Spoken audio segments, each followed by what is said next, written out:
बचपन के उसी छोटे से मोहल्ले में जहाँ धूप भी कभी कभार दोनों दोस्तों की हंसी देखकर रुक जाया करती थी। एक गरीब लड़का आरव और एक अमीर लड़का विहान ऐसे दोस्त हैं कि लगता था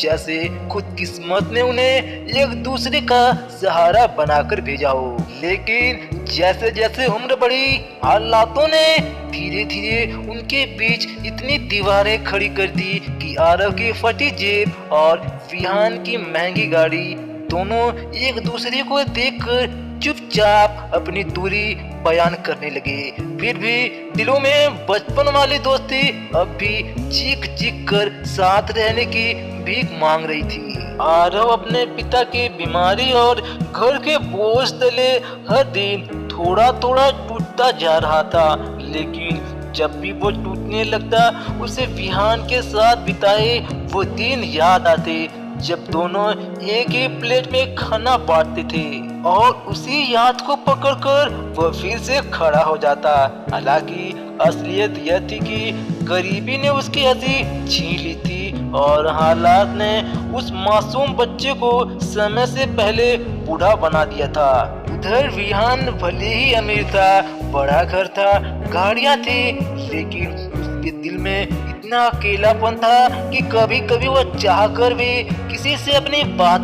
नहीं कह पाता था। उसे लगता था कि दुनिया उसे पसंद नहीं करती, बस उसके पैसे को पसंद करती है। और ऐसे में उसके दिल में सबसे करीब बस एक ही नाम था, आरव, जिसे वो रोज फोन करने का सोचता, लेकिन डरता कि कहीं आरव उसकी जिंदगी की चमक देखकर खुद को छोटा न समझ ले।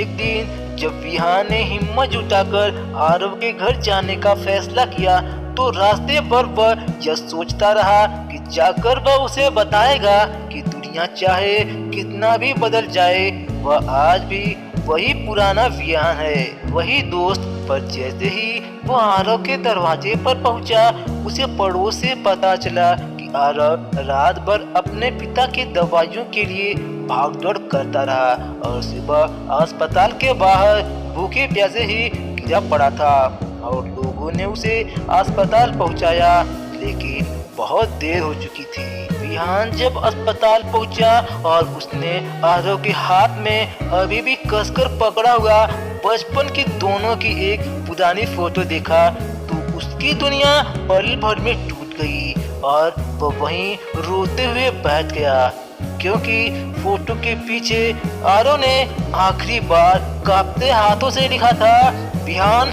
तुमसे मिलने ही आ रहा था, सोचा तुमसे कह दूं कि मैं आज भी वही गरीब नहीं हूँ, मैं आज भी तुम्हारा सबसे अमीर दोस्त हूँ, क्योंकि मेरे पास तुम्हारी दोस्ती थी।